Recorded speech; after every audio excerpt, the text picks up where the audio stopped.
اب نکاح کیوں کیا جاتا ہے؟ حدیث میں آتا ہے کہ 4 وجہ سے نکاح کیا جاتا ہے۔ لے مالہا، لے حسبہا، لے جمالہا، لے دینہا۔ کسی خاتون سے نکاح اس کے مال کی وجہ سے کیا جاتا ہے کہ وہ مالدار بہت ہے تو میرے ہاتھ بھی مال آ جائے گا، یا اس کے حسب و نسب کی وجہ سے کیا جاتا ہے کہ عالی مرتبت خاندان سے میرا رشتہ ازدواج کا قائم ہو جائے گا۔ ہمارے دیہاتوں میں کہتے ہیں کہ بازو بن جائیں گے۔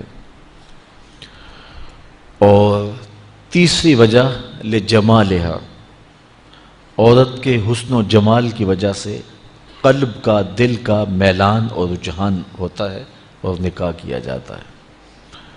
اور چوتھی وجہ لدینہا، کسی کے دین کی وجہ سے نکاح کیا جاتا ہے، اور حضور نے فرمایا دین کی وجہ سے نکاح کرنے والا کامیاب ہے۔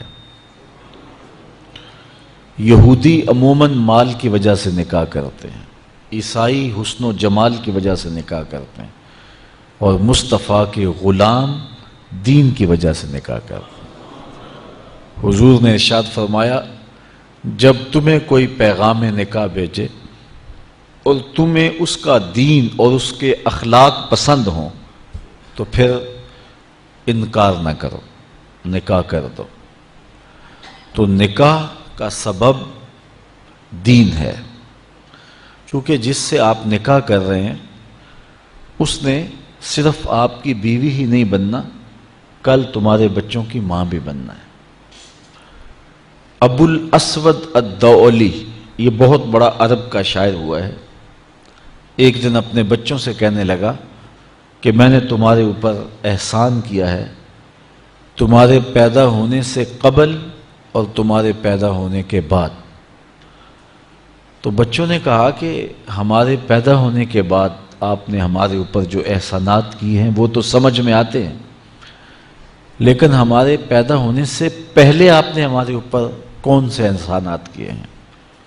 تو ابو الاسود الدؤلی کہنے لگا کہ میں جب اپنے لیے نکاح کے لیے خاتون تلاش کرنے لگا تو میں ایک شاعر ہوں، تو میری طبع میں یہ تھا کہ میں خوبصورت خاتون سے نکاح کروں، لیکن میں نے پھر یہ سوچا کہ میں اپنی خواہش کو مقدم نہ رکھوں، میں اس خاتون کو تلاش کروں جو کل میرے بچوں کی اچھی ماں بن سکے۔ تو میں نے جب تلاش کی تو اچھی بیوی کے حوالے سے تلاش نہیں کی، تمہارے لیے اچھی ماں کی تلاش کی ہے، اور یہ میرا وہ احسان ہے جو تمہارے پیدا ہونے سے قبل میں نے تمہارے اوپر کیا ہے۔ حضور نبی رحمت صلی اللہ علیہ وآلہ وسلم نے ارشاد فرمایا 3 چیزیں انسان کی خوش بختی سے ہیں، اچھا گھر، اچھی بیوی اور اچھی سواری۔ اگر یہ 3 چیزیں کسی کو میسر آ جائیں تو وہ انسان کی خوش بختی ہے۔ یہ بھی ارشاد فرمایا دنیا متاع ہے اور دنیا کا بہترین متاع صالحہ عورت ہے، اور صالحہ عورت کی تعریف یہ کی گئی کہ مرد جب اس کو دیکھے تو خوش ہو جائے، اور جب وہ حکم دے تو وہ اطاعت کرے، اور جب وہ گھر سے چلا جائے تو اس کی عزت اور اس کے مال کی حفاظت کرے۔ تو جس میں یہ خوبیاں ہوں وہ صالح خاتون ہے، اچھی خاتون ہے اور اچھی بیوی ہے۔ حضور نبی رحمت صلی اللہ علیہ وآلہ وسلم نے ازدواجی زندگی کے حسن پر کتنی خوبصورت بات ارشاد فرمائی، فرمایا کہ عورت کے، بیوی کے مزاج سے آپ کو موافقت نہیں ہے، اس کی کچھ عادتیں تمہیں ناپسند ہیں تو اس کی کچھ ایسی عادتیں بھی ہوں گی جو تمہیں پسند ہوں گی۔ تو ادھر بیوی کو یہ ارشاد کیا کہ اگر اللہ کے علاوہ کسی کو سجدہ جائز ہوتا تو میں خاتون کو حکم دیتا کہ وہ اپنے شوہر کو سجدہ کیا کرے۔ اگر خاتون اس کو مد نظر رکھے تو شوہر کو شکایت پیدا نہیں ہو سکتی، اور اگر شوہر اس حدیث کو مد نظر رکھے کہ اس کی کچھ عادتیں مجھے ناپسند ہیں تو کچھ عادتیں ایسی بھی ہیں جو مجھے پسند ہیں، یہ ماں باپ کا گھر چھوڑ کے آئی ہے، میرے لیے وطن چھوڑا ہے، اپنا آبائی گھر چھوڑا ہے، بہن بھائیوں کو چھوڑ کے میرے لیے وقف ہو گئی ہے، تو یہ چیزیں یقیناً مرد کے لیے اس عورت کی محبت کو پیدا کرنے کے لیے کافی ہیں۔ حضور نبی رحمت صلی اللہ علیہ وآلہ وسلم نے یہ بھی ارشاد فرمایا کہ جب کوئی شخص نکاح کرتا ہے تو شیطان واویلا کرتا ہے کہ اس نے اپنے آپ کو مجھ سے بچا لیا، چونکہ شیطان کا بہت بڑا جال یہ ہے کہ وہ ریشمی جال پھینک کے انسانوں کو پھانستا ہے، تو جب کوئی نکاح کرتا ہے تو وہ پریشان ہو جاتا ہے۔ اور ایک حدیث میں یہ بھی ارشاد فرمایا گیا کہ جب کوئی شخص نکاح کرتا ہے اس کے آدھے دین کی حفاظت اللہ نے کر دی، اور باقی آدھے دین کے بارے وہ اللہ سے ڈرے۔ نکاح ایک عہد ہے، ایک پیمان ہے جو زندگی گزارنے کا زوجین کے درمیان ہوتا ہے، اور شریعت اسلامیہ میں النکاح ینعقد بالایجاب والقبول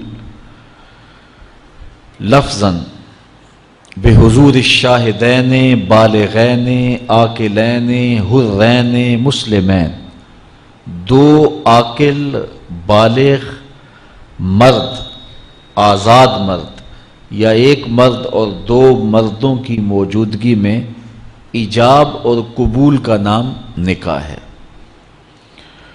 اور اس نکاح میں مہر مقرر کیا جائے، اور وہ مہر مرد کی حیثیت کے مطابق ہو۔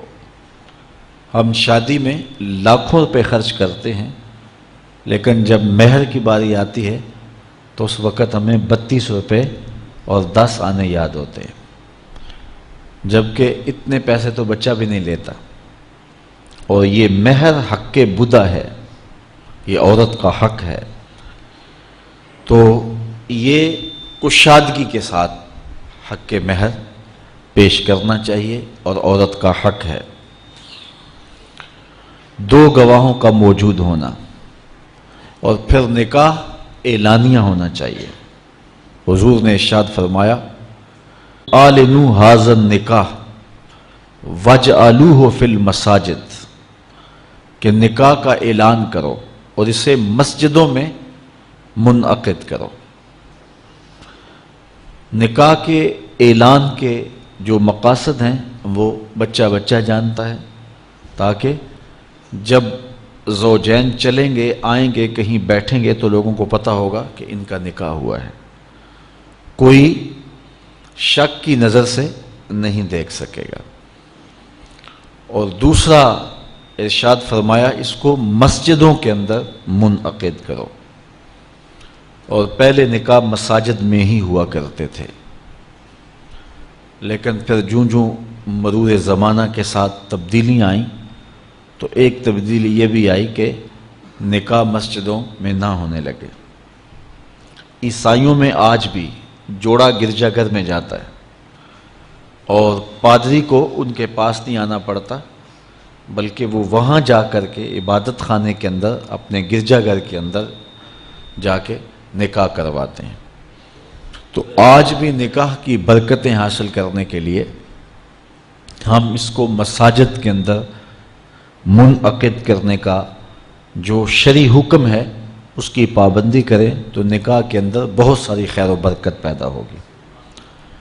آسان نکاح فرمایا گیا ہے وہ ہے جس کے اندر اخراجات بہت کم آئیں۔ ہم نے نکاح کو مشکل بنا لیا ہوا ہے، اور اس کے ساتھ اتنے لوازمات پیدا کر دیے گئے ہیں کہ اس زمانے کے اندر بدی آسان ہو گئی ہے اور نکاح مشکل ہو گیا ہے۔ حضور علیہ السلام کے زمانے میں ایسا نہیں ہوتا تھا۔ سیدہ طیبہ طاہرہ سیدہ فاطمۃ الزہرا رضی اللہ تعالی عنہا کا نکاح دیکھیے اور ان کو جو جہیز حضور نے دیا ہے اس کو دیکھیے اور زندگی کو سہل بنانے کی کوشش کیجیے۔